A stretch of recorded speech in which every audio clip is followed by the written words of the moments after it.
पश्चिम बंगाल और बांग्लादेश के बॉर्डर है 2216 किलोमीटर का, फेंसिंग हो चुकी है 1647 फेंसिंग। सर ये बात नहीं पूरी हो पाएगी सर। जो है ना ब्यूरोक्रेटिक मॉडल को भी कहा जाता है। टोटल 2216 किलोमीटर में से 570 किलोमीटर फेंसिंग बांग्लादेश में होना बाकी है। इसमें से 112 किलोमीटर की फेंसिंग मुमकिन नहीं है, ज्योग्राफी की वजह से वहां फेंस लगी नहीं सकती है। तो बाकी बचे कितना, 456 किलोमीटर पर फेंसिंग की कोशिशें हो रही हैं। 456 किलोमीटर बहुत लंबा स्ट्रेच होता है। अब इसमें से 78 किलोमीटर फेंसिंग के लिए एजेंसी को दे दिया गया है। अब कितना बचा साहब, 378 किलोमीटर जिस पर काम भी नहीं हो रहा। काम नहीं हो रहा, फेंस लग सकती है, क्यों नहीं हो रहा, अब यह इंपॉर्टेंट है। इसमें से 378 पर फेंसिंग का काम क्यों नहीं हो रहा?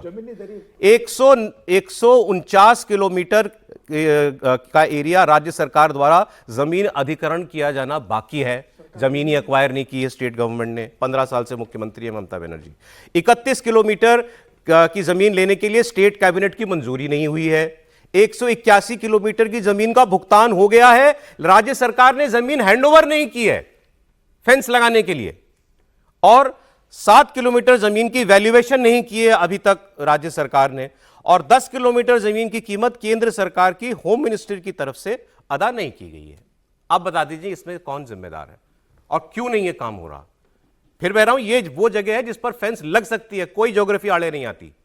आप जमीन एक्वायर नहीं करेंगे, आप कैबिनेट से मंजूरी नहीं देंगे, आप हैंडओवर नहीं करेंगे, जो जमीन आपने एक्वायर कर लिया वो आप हैंडओवर नहीं कर रहे हो जिस भी एजेंसी को ये काम कर रहा है। तो ये है नेशनल सिक्योरिटी की बात। फिर इसमें इफ एंड बट क्यों? इसमें ये 10 किलोमीटर जो केंद्र सरकार ने पैसा नहीं दिया है उनसे भी पूछते हैं, आपने क्यों 10 किलोमीटर का पैसा रोक के रखा हुआ है, आप उसका पैसा भी दीजिए। लेकिन फिर इसमें बहानेबाजी ना हो, ये फैक्ट से आपको पता होने चाहिए थे।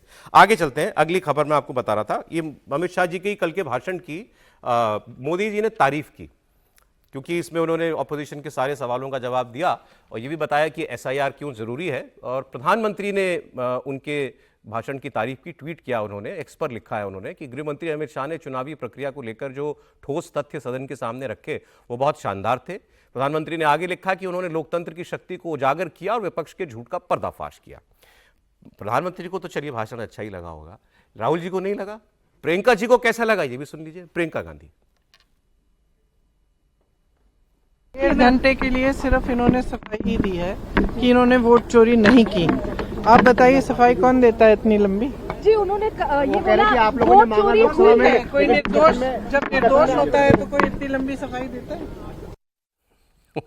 आप जवाब मांग रहे हो, वो जवाब दे रहे हैं, मतलब सफाई कह लीजिए, चलिए वो सफाई दे रहे थे। और नहीं देते तो आप कहते कि जवाब नहीं दे रहे, जवाब दिया तो कह रहे चोर चोर चोर, देखो सफाई दे रहा है। त्रिपाठी जी, नहीं, मुझे तो बड़ा आश्चर्य सचमुच अब हो रहा है कि क्या राहुल गांधी अब कांग्रेस का मजाक बनाने पे लग गए हैं क्या?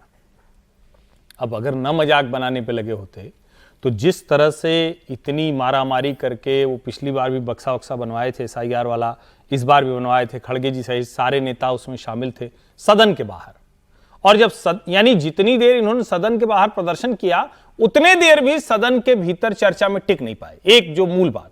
दूसरा, अमित शाह का कल का भाषण तो सबको बार बार सुनना चाहिए, जिसकी राजनीति में थोड़ी रुचि है, जिसको इस देश की जो समस्याएं हैं उन मुद्दों पर थोड़ा ठीक से समझना है, जिसको हम कहते हैं कि क्लासरूम जैसा समझना है तो कॉपी पेन लेकर बैठ जाइए। मुझे अमित शाह के भाषण में हर उस सवाल का जवाब मिला जो विपक्ष लगातार कर रहा है।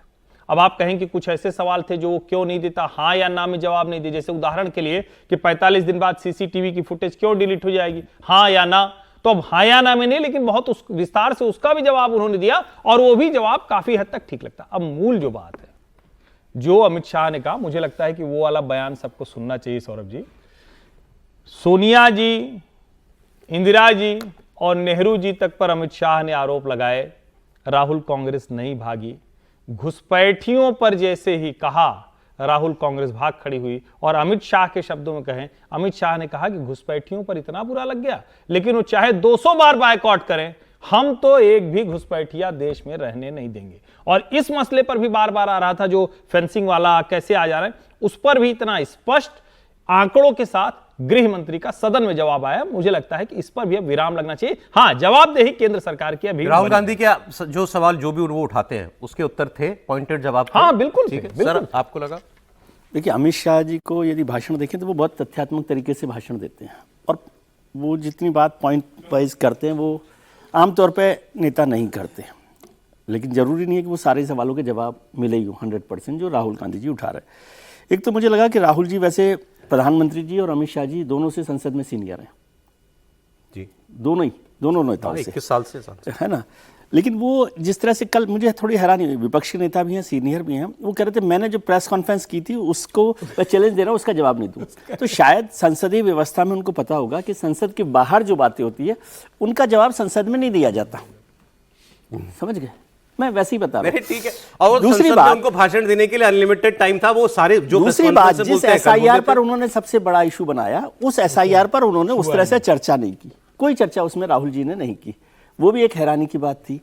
फिर जिस तरह से एक विपक्ष के नेता को प्रधानमंत्री, गृह मंत्री, होम मिनिस्टर, बड़े लोग होते हैं मतलब पद के हिसाब से, उनके साथ कैसे संसदीय शालीनता की बात, जिसका निशिकांत जी ने पहले जिक्र किया था, उन्होंने कॉल एंड शक्धर की किताब का जिक्र करते हुए संसदीय परंपराओं का हवाला दिया था कि कैसे विपक्ष के नेता को व्यवहार करना चाहिए, तो वो उससे अलग है। और ये तो हमेशा होता है कि विपक्ष, इसको कोई बहुत सीरियसली नहीं लेना चाहिए। विपक्ष के नेता अगर कहे कि भाई प्रधान होम मिनिस्टर ने या सरकार ने जवाब नहीं दिया तो ऐसे ही तो सब लोग बोलते ही हैं। सरकार भी समझती है कि जिन बातों का जवाब देना चाहिए वो दे देती है, जिन बातों को छोड़ना चाहिए उसके लिए वो ऐसे इश्यूज उठाती है जिससे हल्ला हो जाए, वॉकआउट हो जाए, कुछ भी हो जाए। भाई सोनिया गांधी, नेहरू जी और इंदिरा गांधी, वो सब इशू है। मोटी बात, राहुल जी मौका चूके। मौका, वो तो मैं अक्सर कहता हूँ, फिर उस बात को बोलूँ कि Rahul Gandhi never misses the opportunity to miss the opportunity.